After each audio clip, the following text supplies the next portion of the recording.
Alors aujourd'hui, on attaque le tout dernier chapitre de la classe de première, donc c'est la géométrie plane et l'équation cartésienne de droite.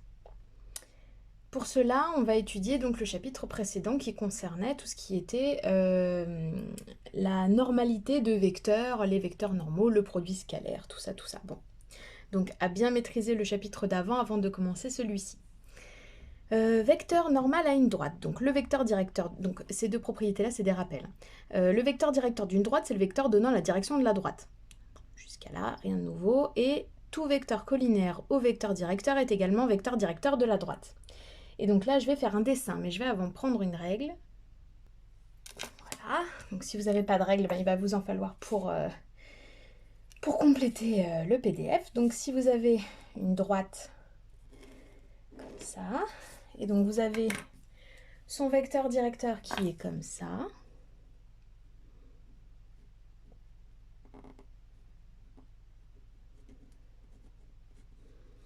Voilà. Si vous avez un vecteur qui est collinaire à U, donc par exemple celui-là,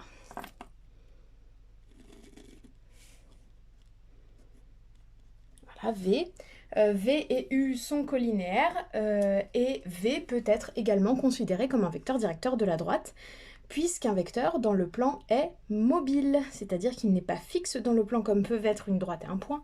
Le vecteur, un même vecteur peut être tracé n'importe où dans un repère. Voilà. On attaque la définition de la droite et du vecteur normal. Donc soit D, une droite de vecteur directeur U, soit N, un vecteur non nul du plan. Donc la définition, c'est pour N est un vecteur normal à la droite. J'ai souligné n'importe comment, je devrais utiliser la règle que j'ai. Voilà, donc le vecteur est normal à D lorsque, donc, N vecteur scalaire U est égal à 0. Donc comme vous pouvez l'imaginer, un vecteur normal à une droite, c'est un vecteur qui, entre guillemets, va être perpendiculaire à la droite, comme l'indique le dessin ci-dessous. Donc là, vous avez N, là, vous avez la droite et là, vous avez U dessus. Et bien évidemment, N, s'il est normal à la droite, ça veut dire que, entre guillemets, il est perpendiculaire à la droite et que donc le produit scalaire entre U et N va être égal à 0. Voilà. Propriété. Donc soit D, une droite et N, un vecteur non nul. Si N est un vecteur normal à D, alors tout vecteur collinaire à N est aussi normal à D. Donc là, par exemple, je trace une droite D, comme ça. Ça, c'est ma droite D, voilà. Et je trace un vecteur normal à D. Donc, par exemple, voilà, je prends la perpendiculaire. Et donc, ce vecteur-là, voilà, qui s'appelle N, voilà, il est normal à D. D'accord? Sous-entendu, ici, j'ai un angle droit, là. Et du coup, si je trace un vecteur qui est collinaire à N,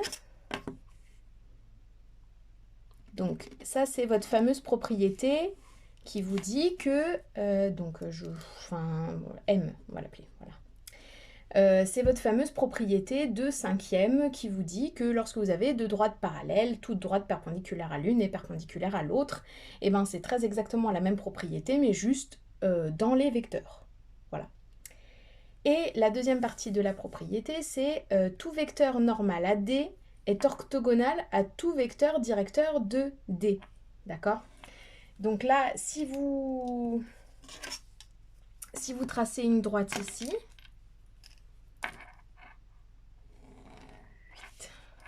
voilà, une droite D, donc je mets mon vecteur directeur ici dessus. Alors, je le trace légèrement à côté pour que vous puissiez voir quand même que j'en ai tracé un ici, voilà. Tac, donc ça, c'est mon vecteur directeur U. Donc ça, c'est un vecteur directeur de la droite. Là, je peux en tracer un autre ici. Voilà, je vais le faire dans l'autre sens même, parce qu'il suffit qu'ils soient collinaires. Hein, s'ils ne sont pas dans le même sens, c'est pas très grave. Donc V, d'accord. Et donc ici, je trace un vecteur normal à D. Voilà. Et ben N, il va être orthogonal à U, mais aussi orthogonal à V. Donc N, orthogonal à U et V. Donc peu importe le vecteur directeur de la droite que vous prenez, il sera forcément orthogonal au vecteur normal. Voilà. Donc a priori, ça c'est des... Comment dire? C'est des propriétés géométriques qui vous paraissent logiques. D'accord? Après, il faut juste faire attention avec le vocabulaire. Orthogonal, c'est pour les vecteurs et perpendiculaire, c'est pour les droites. Donc n'utilisez pas perpendiculaire pour les vecteurs. À la limite, on peut tolérer d'utiliser orthogonal pour des droites, parce que vous verrez que dans un espace de 3 dimensions, le fait que les droites soient orthogonales, ça a un sens. Mais par contre, n'utilisez pas perpendiculaire pour les vecteurs, ça n'a aucun sens. On passe ensuite à une petite propriété en dessous. Je vais carrément faire la fin de ma feuille, là, comme ça. Donc, si D est la droite passant par A et de vecteur normal n, alors la droite D est l'ensemble des points M, tels que... Donc ça, c'est une petite propriété. C'est tel que AM scalaire n est égal à 0. Donc, si vous avez un point A et un vecteur normal n, pour savoir, donc ça c'est un M, hein, cette chose-là, c'est vrai que j'ai fait un M un peu à ma sauce, là, voilà. Pour savoir si M, il appartient à la droite ou pas, eh ben, il suffira de vérifier le produit scalaire avec le vecteur normal, et si le produit scalaire fait 0, c'est forcément que le point va être sur la droite. Exemple, soit D, la droite passant par le point A, 1, 2, et de vecteur normal N, 1, moins 1, pardon, 3, soit le point B, 4, 3. B appartient-il à la droite? Donc du coup, vous allez devoir calculer le produit scalaire AB scalaire N. Donc du coup, pour calculer AB, je vous rappelle qu'on fait la soustraction des coordonnées de B avec les coordonnées de A, c'est-à-dire on prend les coordonnées de B et on soustrait les coordonnées de A qui sont 1, 2. D'accord, scalaire, donc moins 1, 3.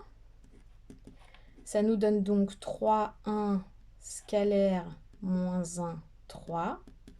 Voilà. En appliquant ma formule du produit scalaire, ça me donne donc 3 fois moins 1 plus 1 fois 3 qui fait 0. Et puisque ça fait 0, je peux en déduire que B appartient à la droite.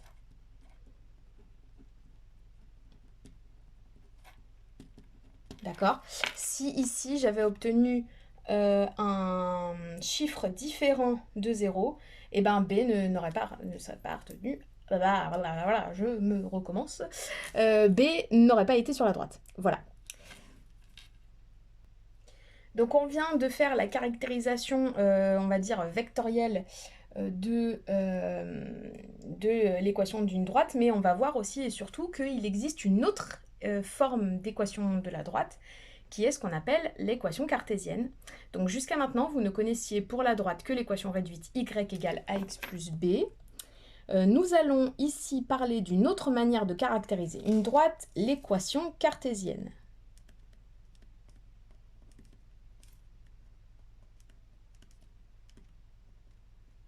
Voilà. Donc propriété, soit A, B, c'est trois réels tels que A et B ne sont pas simultanément nuls. Alors ça veut dire que A peut être nul tout seul, B peut être nul tout seul, mais A et B ne peuvent pas être nuls en même temps. Voilà.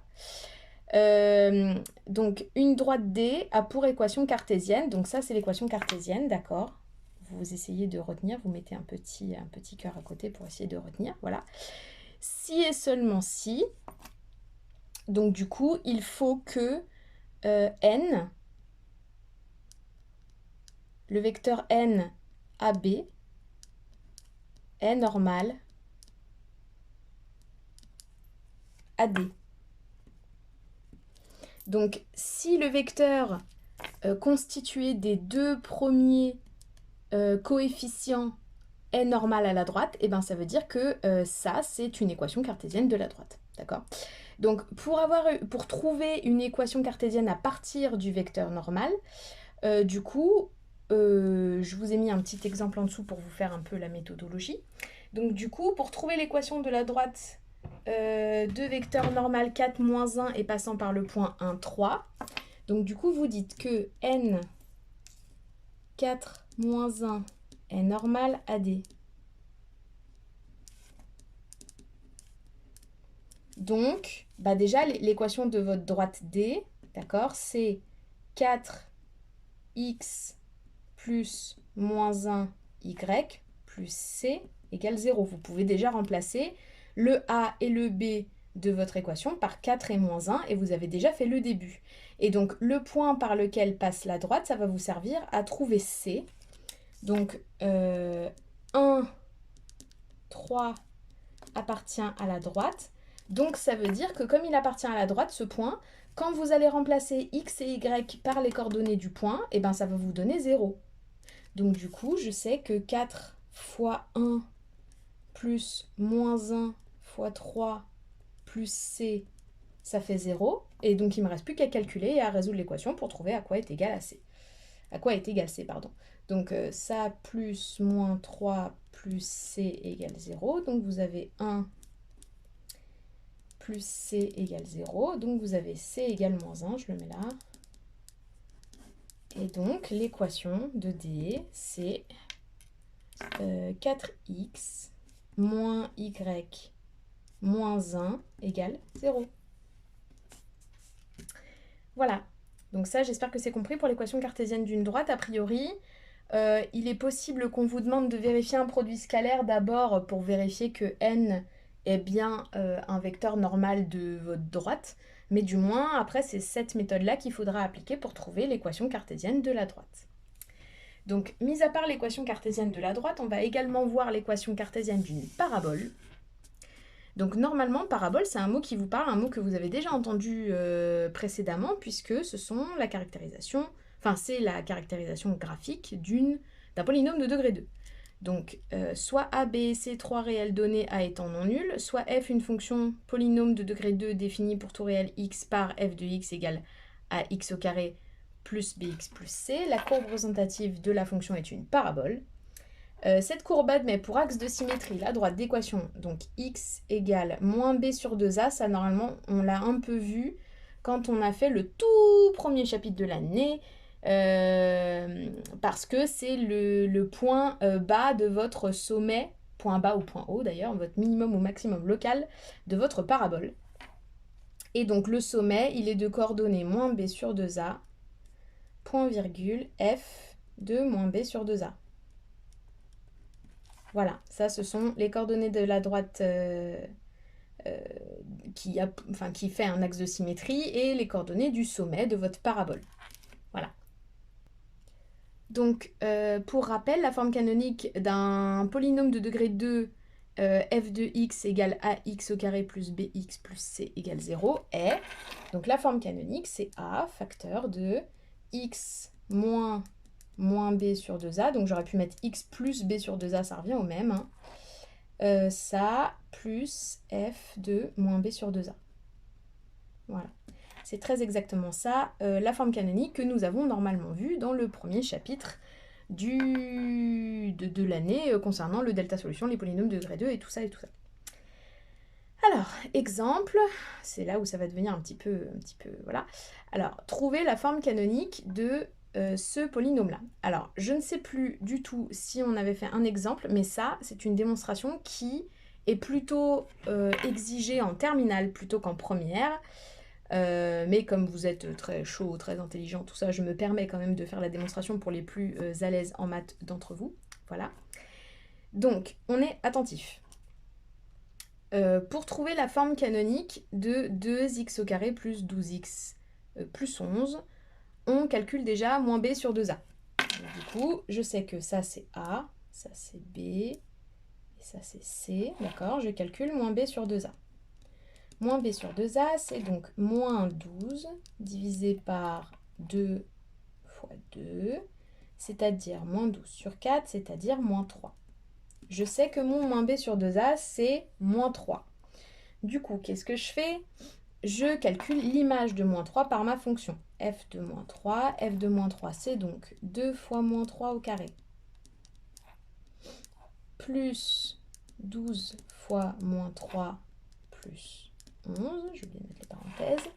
Ça me fait donc, ici j'ai 2 fois 9, donc 2 fois 9 ça fait 18. Plus ici j'ai 12 fois moins 3, donc j'aurais pu mettre moins, c'est pas grave, moins 36. Et plus 11 ici, et ça me fait moins 7. Du coup, je sais que ma forme canonique, c'est donc Donc, je vais mettre la conclusion. Donc, la forme canonique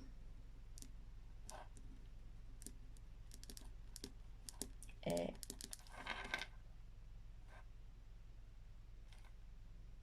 Je remets le A, donc 2. X moins 3 au carré plus moins 7. Donc autrement dit, je peux l'écrire également 2x plus 3 au carré moins 7. Voilà. Donc ça vous paraît pas difficile, puisque ça normalement on en avait peut-être même déjà calculé dans le premier chapitre, mais vous allez voir que appliqué à notre histoire d'équations cartésiennes et donc l'équation cartésienne de ce qu'on va parler juste après, c'est-à-dire l'équation cartésienne d'un cercle, vous allez voir que ça, il va falloir l'appliquer 2 fois dans un contexte et que ça va du coup devenir un tout petit peu plus difficile. Et on termine donc avec le grand 4, équation cartésienne d'un cercle, donc propriété et définition, soit A de coordonnées x, A, y, A, un point du plan, et R, un réel strictement positif, l'ensemble des points M, x, y du plan vérifiant l'égalité x moins xa le tout au carré plus y moins ya le tout au carré égale r carré, et le cercle C de centre A et de rayon R. Donc ça, c'est pareil, vous pouvez mettre un petit cœur à côté ou le surligner ou quelque chose comme ça, voilà. Ça, c'est l'équation du cercle. L'équation cartésienne du cercle que vous aurez à retenir, ça veut dire que si on vous donne le centre du cercle et le rayon, bah vous remplacez xa, yk et r et vous avez votre équation de cercle. Cette égalité est appelée équation cartésienne du cercle et, par exemple, si vous considérez l'équation x moins 3 le tout au carré plus y plus 1 le tout au carré égale 4, vous pouvez également écrire cette équation de la manière suivante. Donc vous pouvez écrire x moins 3 au carré. Donc le début ne change pas. Ici j'ai un moins, ici j'ai un moins, donc je suis contente. Sauf que ici j'ai un plus, mais moi je veux un moins.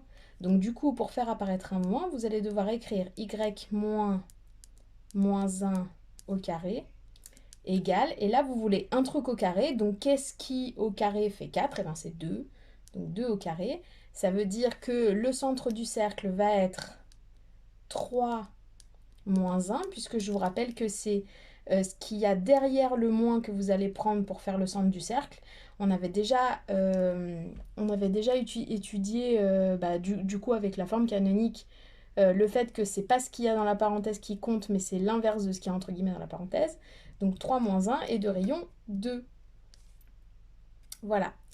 Donc c'est là où on attaque la méthodologie qui est une méthodologie propre à la terminale normalement, bon, et qui utilise donc la méthodologie qu'on a vue juste avant, notamment pour retrouver l'équation cartésienne à partir de l'équation réduite. Donc là j'ai une équation, d'accord, et je vous dis que c'est une équation de cercle. Et du coup, comment est-ce qu'on trouve l'équation cartésienne du cercle à partir de celle-là? Alors, c'est là où il va falloir être attentif. Donc, je commence par prendre tout ce qui concerne x, ici. Je prends donc x carré plus 4x. D'accord? Je veux faire l'équation, la forme canonique de cette chose-là. Donc du coup, je vais dire que a, il est égal à 1, b, il est égal à 4. Voilà, je calcule moins b sur 2a comme tout à l'heure. Moins b sur 2a, ça fait moins 4 sur 2 fois 1. Et donc moins 4 sur 2, ça fait moins 2. Voilà. Et ensuite, je calcule l'image de 2, donc l'image de moins 2, pardon. L'image de moins 2, c'est moins 2 au carré plus 4 fois moins 2. Voilà, ça fait donc 4 plus moins 8. Et ça fait moins 4. Voilà.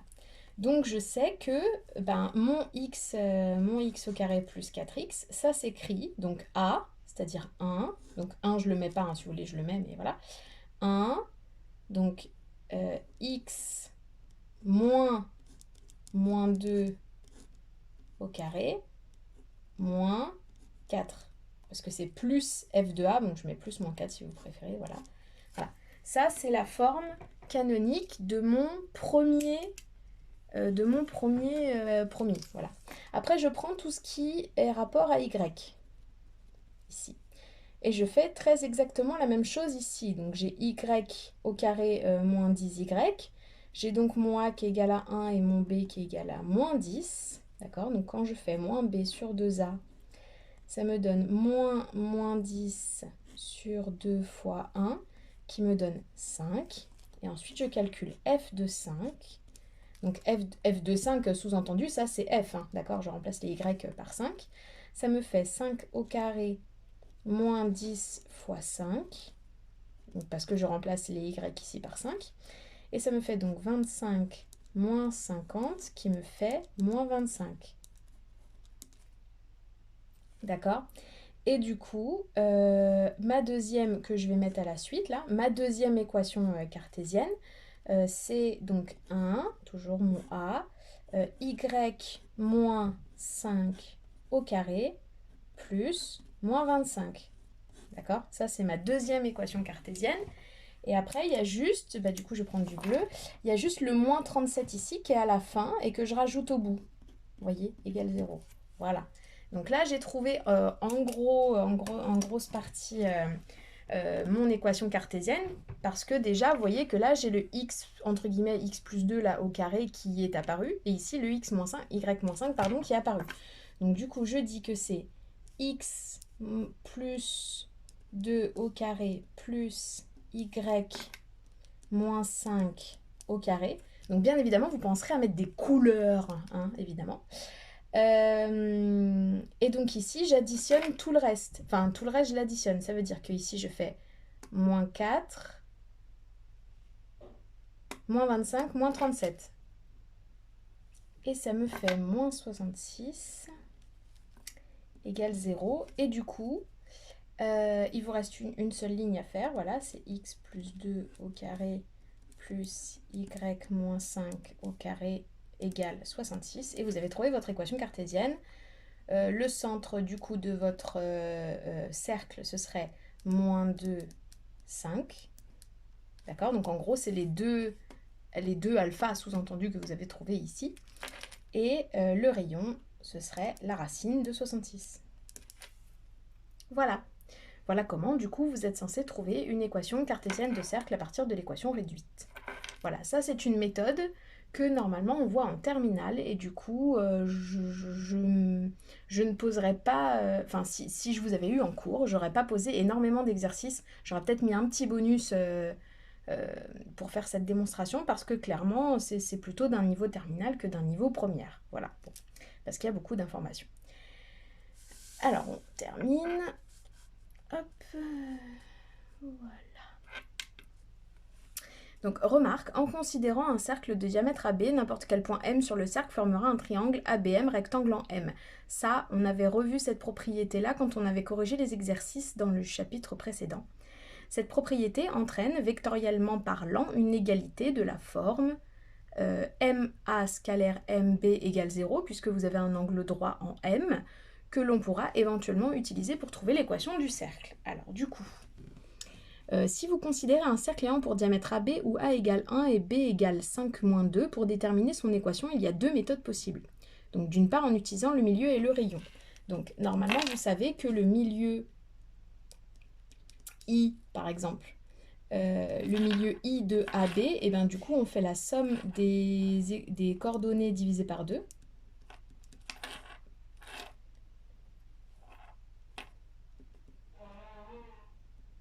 Plus moins 2 sur 2, voilà.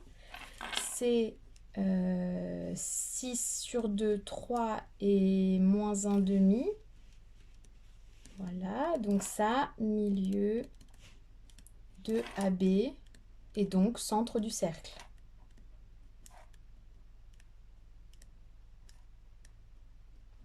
Voilà.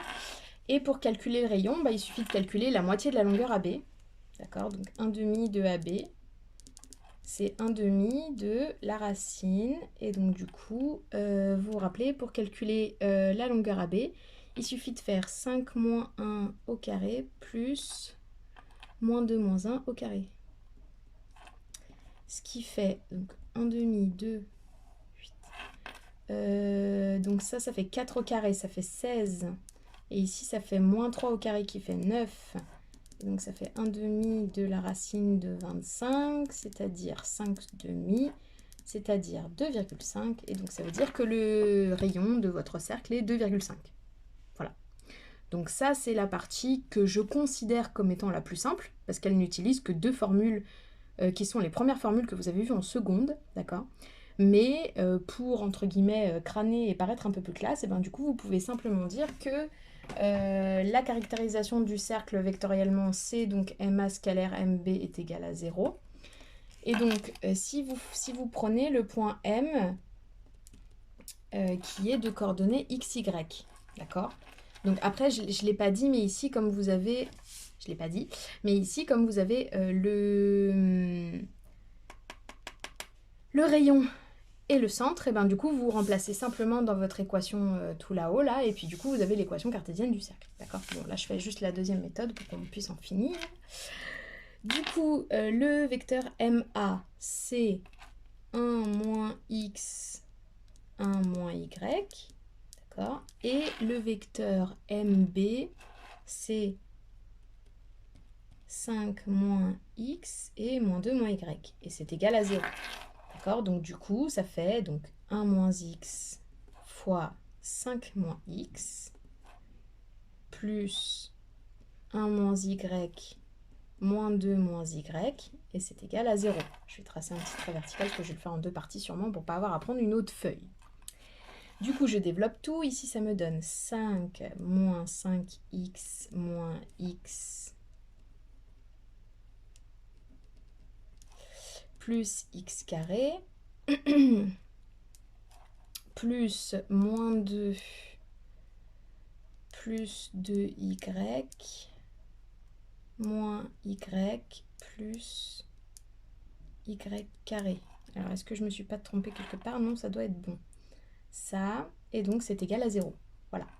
Et donc là, bon, je réduis un petit peu. Donc ici, j'ai x carré.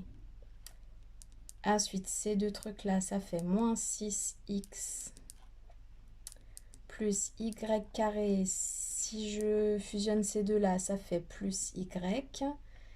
Et si j'additionne les constantes, ça me fait plus 3. Voilà, égale 0. Et là, vous devez faire très exactement la démonstration que j'ai faite au-dessus avec les deux. Voilà. J'en perds la voix. Du coup, ici, vous dites que moins b sur 2a, je vous fais les calculs rapidement. Hein. Moins b sur 2a, ça vous fait 6 sur 2 fois 1, ça vous fait 3. D'accord? Et f de 3, ça vous fait 3 au carré, ça fait 9. Moins 3 fois 6, 18, ça fait moins 9. Voilà.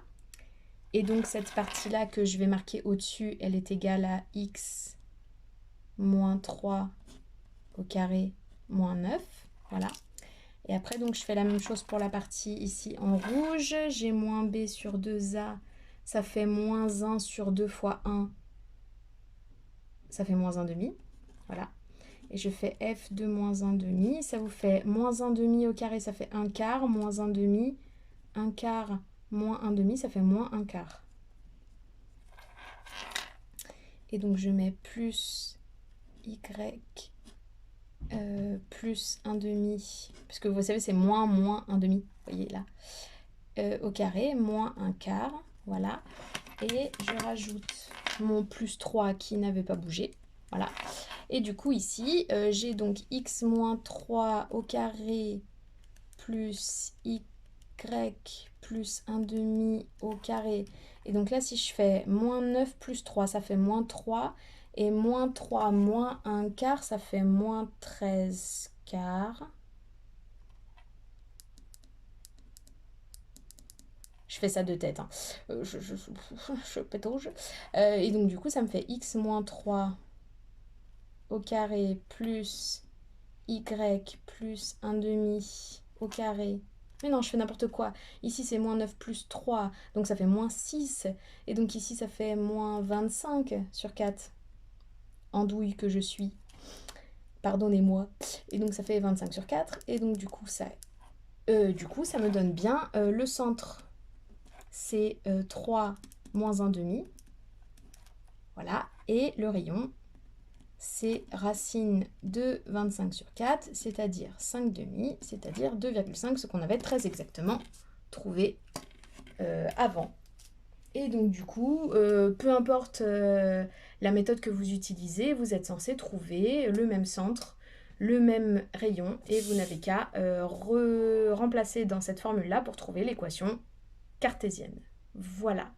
On a fait le tour du dernier chapitre. J'espère que tout est compris parce que ça, pour le coup, c'est un chapitre que j'aurais aimé faire en vrai parce que c'est pas un chapitre très facile. Donc vous inquiétez pas avec les exercices, on va y aller petit à petit et on va vraiment essayer de tout bien décortiquer. Mais au moins, si vous avez recopié le cours en ayant tout compris, et ben ce sera déjà ça pour moi. Voilà. Je vous souhaite bon courage, à très vite.